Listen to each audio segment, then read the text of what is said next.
காலாகாலமாக இந்த அகதியாக போகிறது அப்படின்னு சொல்லுவாங்க. வெளிநாட்டுக்கு போகிறவங்களை பொறுத்த வரைக்கும் இவங்க அகதியாக தஞ்சம் கோரி போயிருக்காங்க. அசைலம் சீக்கர்ஸ் அப்படின்னு சொல்லுவாங்க. உயிருக்கு ஆபத்து இருக்குது அப்படின்னு சொல்லி வெளிநாடுகளுக்கு தஞ்சம் போனவங்க சில நாடுகளுக்கு திருப்பி அனுப்பப்படுறாங்க, இல்லை நாட்டுக்கே மறுபடியும் வர வேண்டியதாக போகிறது. இந்த குறிப்பிட்ட காலப்பகுதியில் இவங்க ரொம்பவே கஷ்டப்படுறாங்க, இல்லை அதிலேயே அதிகமாக செட்டில் ஆகி நாட்டில் வீடு வளவு காணியெல்லாம் வாங்கி போடுறாங்க அப்படின்ற பலதரப்பட்ட கருத்துக்கள் மக்கள் மத்தியில் உலாவுது. இந்த அசைலம் சீக்கர்ஸ் அசைலம் தேடி இந்த நாடுகளுக்கு எதுக்காக போகிறாங்க? இந்த நாடுகளுக்கு போகும்போது இந்த நாடுகள் இந்த அசைலம் சீக்கர்ஸுக்கு எப்படியான உதவிகளை செய்யுது? இது மூலமாக அவங்க எப்படி அந்த நாட்டினுடைய குடியுரிமையை பெறுறாங்க? இதை காரணம் காட்டி இப்போ கனடா, யூகே போன்ற நாடுகளில் அகதிகளை திருப்பி அனுப்புகிற புதிய சட்டங்களை வரைஞ்சிருக்காங்க. இந்த சட்டங்கள் என்ன சொல்ல வருது அப்படின்ற சில விஷயங்களை பற்றி இந்த வீடியோவில் நம்ம முழுசாக விவரமாக பார்க்கலாம். நண்பர்களுக்கு வணக்கம். இன்னும் ஒரு வீடியோவில் உங்களை சந்திக்கிறதுல ரொம்பவே சந்தோஷம். முதல் தடவையாக இந்த வீடியோவை இந்த சேனலை பார்க்குறீங்க அப்படின்னு சொன்னால் மறக்காமல் சப்ஸ்கிரைப் பண்ணுங்கள். நம்ம இதுக்கு முன்னால் போட்ட வீடியோ கிளம்பி பாருங்கள். கண்டிப்பாக அதில் ஏதாவது ஒரு பயனான தகவல் உங்களை வந்து சேரும் அப்படின்றதையும் சொல்லிக்கொண்டு, இந்த அசைலம் அப்படின்னு சொல்லும்போது ஐக்கிய நாடுகள் சபையோட சேர்ந்த ஒப்பந்தத்தின் அடிப்படையில் சில குறிப்பிட்ட நாடுகள் அந்த நாடுகளுக்கு உயிர் ஆபத்தோட தஞ்சம் கோரி வாரவங்களுக்கு அடைக்கலம் கொடுக்க வேண்டிய ஒரு கட்டாயத்தை சைன் பண்ணியிருந்தாங்க சில காலங்களுக்கு முன்னால். இதை சைன் பண்ணதால என்ன ஆச்சு அப்படின்னு சொன்னால், உலகத்தில் இருக்கிற பல நாடுகள்லையும் யுத்தத்தாலேயோ இல்லை ஒருவருடைய தனிப்பட்ட உயிருக்கு ஆபத்து ஏற்படும் போதோ இவங்க இந்த குறிப்பிட்ட நாடுகளுக்கு தஞ்சம் கோரி வருவாங்க. தஞ்சம் கோரி வரும்போது அவங்களுக்கு அடைக்கலம் கொடுத்து அந்த நாட்டில் அவங்களுக்கான ஒரு இருப்பிடத்தை கொடுத்து அதற்கு பிறகு அந்த நாடுகள் இவர்களுடைய கேஸை வந்து அலசி ஆராய்ஞ்சி உண்மையிலேயே இவங்களுக்கு நாட்டில் உயிருக்கு ஆபத்து இருக்கா, உயிர் ஆபத்து நிறைந்த ஒரு இடத்துல இருந்தால் இவங்க வராங்களா அப்படின்ற சில விஷயங்களை பார்த்து இந்த நாட்டினுடைய குடியுரிமையை அவங்களுக்கு கொடுப்பாங்க. இந்த கனடா, ஆஸ்திரேலியா, பிரித்தானியா போன்ற நாடுகள் எல்லாம் அசைலம் சீக்கர்ஸா வாரவங்களுக்கு, அதாவது தஞ்சம் கோரி புகலிடம் கோரி வாரவங்களுக்கு தங்கள் நாட்டினுடைய பாஸ்போர்ட்டை இப்படி தான் கொடுப்பாங்க. இதுக்கு குறிப்பிட்ட காலம் ஆகும். இந்த காலம் எதனால் ஆகுது அப்படின்னு சொன்னால், இந்த கேஸ் நடத்துறதுல இந்த காலம் செலவாகும். உதாரணமாக இவங்க வார நாட்டில் இவங்களுக்கு உண்மையிலேயே பிரச்சனை இருக்கா, அவங்க எந்த மாதிரியான ஒரு சூழ்நிலையை கடந்து வராங்க அப்படின்ற சில முக்கியமான விஷயங்களை பற்றி இந்த கேஸில் அலசி ஆராய்ஞ்சு அதுக்கு பிறகு அவங்களுக்கு தீர்ப்பு கொடுக்கும். இந்த தீர்ப்பு கிடைக்கிற வரைக்கும் இவங்க அந்த சொந்த நாட்டுக்கு போக முடியாது அப்படின்றது தான் இங்கே இருக்கிற ஒரு பெரிய ரூல். இந்த ரூல் எதுக்காக அப்படின்னு பார்த்தீங்கன்னா, நீங்கள் வந்து ஏற்கனவே ஆபத்து இருக்குது அப்படின்னு சொல்லிட்டு தான் இந்த நாட்டுக்கு வாரீங்க. அப்படி இருக்கும்போது நீங்கள் ஆபத்து இருக்குது அப்படின்றதே நிரூபணமாகாத நிலையில் அந்த கேஸே கோர்ட்டில் இருக்கும்போது நீங்கள் மறுபடியும் குறிப்பிட்ட அந்த நாட்டுக்கே போகிறீங்க அப்படின்னு சொன்னால் ஆட்டோமேட்டிக்காக உங்களுக்கு வந்து ஆபத்து இல்லை அப்படின்ற ஒரு விஷயம் வந்து நிரூபணமாகிறதுனால உங்களுக்கு அப்படி நாட்டுக்கு போயிருந்தீங்க அப்படின்னு சொன்னால் உங்களுடைய இந்த புகலிட கோரிக்கை நிராகரிக்கப்படும் அப்படின்றது தான் சட்டம். இதனால தான் நீங்கள் கேள்விப்பட்டிருப்பீங்க, இந்த அசைலம் சீக்கர்ஸாக இந்த நாடுகளுக்கு வந்தவங்க தாய் நாட்டுக்கு வர முடியாது, குறிப்பிட்ட சில காலங்களுக்கு அவங்களால நாட்டுக்கு வர முடியாது அப்படின்ற சில பேர் சொல்லியிருப்பாங்க. இவங்களுக்கு திருமணம் நடக்க போகிறது, இல்லை இவங்களுடைய குடும்பத்தினர் யாராவது நாட்டில் இருக்காங்க அவங்கள சந்திக்கணும் அப்படின்னு சொன்னால் இன்னும் ஒரு நாட்டுக்கு போய் அவங்க சந்திச்சுட்டு வருவாங்க. உதாரணமாக இலங்கையில் சொந்தக்காரங்க இருக்காங்க அப்படின்னு சொன்னால் அவங்க இந்தியாவுக்கு வந்து இந்தியாவில் அவங்களுடைய உறவுகளை சந்திச்சுட்டு போகிற ஒரு நடவடிக்கையும் இருந்தது. இது இப்படி இருக்கும்போது பிரித்தானியா இப்போ புதிய ஒரு சட்டத்தை அமுல்படுத்தியிருக்காங்க. இந்த சட்டம் தான் இந்த ருவாண்டா சட்டம், ருவாண்டா பில் அப்படின்னு சொல்லக்கூடிய ஒரு சட்டம். இந்த சட்டம் பற்றி நீங்கள் கேள்விப்பட்டிருப்பீங்க, இணையதளங்களில், சமூக வலைத்தளங்களில், யூடியூப்லலாம் பார்த்துருப்பீங்க. இந்த சட்டம் என்ன சொல்ல வருது அப்படின்னு சொன்னால், பிரித்தானியாவுக்கு சட்டவிரோதமாக புகலிட கோரிக்கை தேடி வரவங்களை பிரித்தானியாவில் வச்சிருக்காம அவங்கள ருவாண்டாவுக்கு நாடு கடத்துகிற ஒரு திட்டத்தை பிரித்தானியா அமுல்படுத்தி இருக்கிறது. கடந்த வாரம் அதற்கான பில்ஸும் செல்லுபடியாக இருக்கிறது அப்படின்ற ஒரு செய்தி பார்க்கக்கூடியதாக இருக்கு. இந்த செய்திக்கு பின்னால பல விஷயங்கள் இருக்கு. இது வந்து சட்டத்தை இன்று நேற்று அவங்க யோசிச்சு ஒரு இம்ப்ளிமெண்ட் பண்ண ஒரு சட்டம் கிடையாது. இந்த சட்டம் 2021ஆம் ஆண்டு, இன்னும் சொல்ல போனால் 2020ஆம் ஆண்டு இறுதிகளில் இருந்தே பேச்சுவார்த்தைகளுக்குள்ள இருந்து இந்த அசைலம் சீக்கர்ஸை குறைக்கிற ஒரு நடவடிக்கையாக இந்த அசைலம் கேட்டு வாரவங்களுடைய கேஸை ருவாண்டாவில் வச்சு நடத்தலாம் அப்படின்ற ஒரு திட்டம் பிரித்தானியாவினால அறிமுகப்படுத்தப்பட்டது.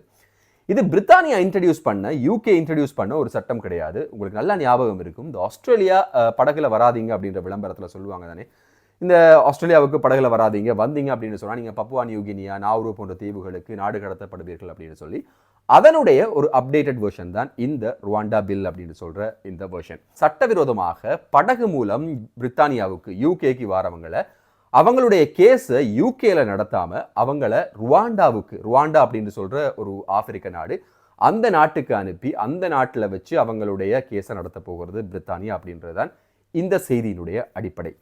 இதுக்கான பெரிய காரணம் என்ன அப்படின்னு சொல்லி பார்த்தீங்கன்னு சொன்னால், ஒரு அசைலம் கோரிக்கையாளர்கள், ஒரு புகலிட கோரிக்கையாளர்கள் யூகேக்குள்ள வரும்போது யூகேல அவங்களுக்கான செலவு மிக அதிகமாக இருக்கு அப்படின்னு சொல்லப்படுது. இப்போ ஒரு அசைலம் சீக்கர் யூகேக்குள்ள வராங்க, பிரித்தானியாவில் வந்து எனக்கு உயிருக்கு ஆபத்து இருக்கு அப்படின்னு சொல்லி தஞ்சம் கேட்குறாங்க அப்படின்னு சொன்னா அவங்களுக்கான ஃபைல்ஸ் நடத்துறது, அவங்களுக்கான கேஸ் நடத்துற வரைக்கும் அவங்களுக்கான தங்குமிடத்தை பிரித்தானியா வழங்க வேண்டிய ஒரு கட்டாயம் இருக்கு. இது வந்து கவுன்சில் இருக்கிற கவுன்சில் ஹவுசஸ் கொடுப்பாங்க. அப்படி இல்லாத பட்சத்தில் உயர்தர ஹோட்டல்களில் ரூம் போட்டாவது அவர்களுடைய தங்குமிடத்தை கொடுக்க வேண்டிய ஒரு அவசியம் இந்த அரசாங்கங்களுக்கு இருக்கு. இந்த அவசியம் இருக்கும்போது என்ன நடக்குது அப்படின்னு சொல்லி பார்த்தீங்கன்னு சொன்னா, இந்த நாடுகளுடைய லோக்கல்ஸ் அவங்க ரொம்பவே குழம்பி போறாங்க. எங்களுடைய டாக்ஸ் பணத்தை இன்னும் ஒரு நாட்டினுடைய இன்னும் சட்டவிரோதமாக வந்தவங்க மேல நீங்க பிரயோகிக்கிறீங்க, அவங்களுக்காக உபயோகப்படுத்துறீங்க அப்படின்ற ஒரு குற்றச்சாட்டை வந்து இந்த லோக்கல் மக்கள் வெகுவாக முன் வச்சுட்டே வராங்க.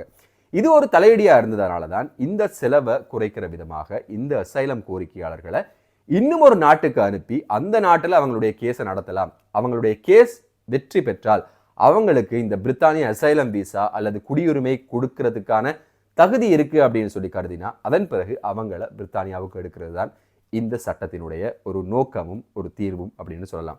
இந்த சட்டத்தை பொறுத்த வரையில பிரித்தானியாவுக்கு அகதி அந்தஸ்து கேட்டு வாரவங்க எல்லாருமே இனிமேல் ருவாண்டாவில் தான் இருக்கணுமா அப்படின்ற ஒரு கேள்வி இருக்குமாக இருந்தால் அது அப்படி கிடையாது. இவங்களுடைய சட்டம் அல்லது இவங்களுடைய கேஸ் நடக்கிற அந்த காலப்பகுதி இதுவரை காலமும் யூகேல நடக்கிறதாக இருந்தது. அது இனிமேல் யூகேல நடக்காம ருவாண்டாவில் இருந்து நடக்க போகிறது. இதனால யூகே கவர்மெண்ட் பல மில்லியன் பவுண்ட்ஸ் சேவ் பண்ணலாம் அப்படின்னு சொல்லி அவங்க எதிர்பார்க்கிறாங்க.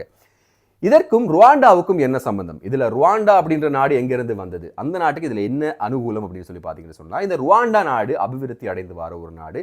இந்த நாட்டினுடைய அபிவிருத்திக்காக கிட்டத்தட்ட 500 மில்லியன் பவுண்ட்ஸை பிரித்தானிய அரசாங்கம் வழங்கியிருக்கு. அதுக்கு பரிகாரமாக அல்லது அதுக்கு பகரமாக இந்த மக்களை வந்து அவங்க நாட்டில் தங்க வைக்க வேண்டும் அப்படின்னு சொல்லி ஒரு கோரிக்கையை பிரித்தானியா ருவாண்டா அரசாங்கத்துக்கு விடுத்திருக்காங்க.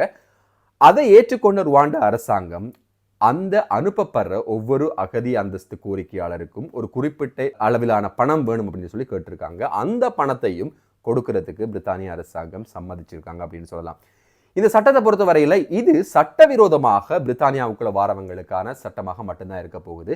ஒருவேளை நீங்க ஏர்போர்ட்ல வந்து ஏதாவது ஒரு விசாவில் இந்த நாட்டுக்குள்ள வந்து பிரித்தானியாவில் அசைலம் கேட்குறீங்க, அகதி அந்தஸ்து கேட்குறீங்க அப்படின்னு சொன்னா நீங்க ருவாண்டாவுக்கு அனுப்பப்பட மாட்டீங்க.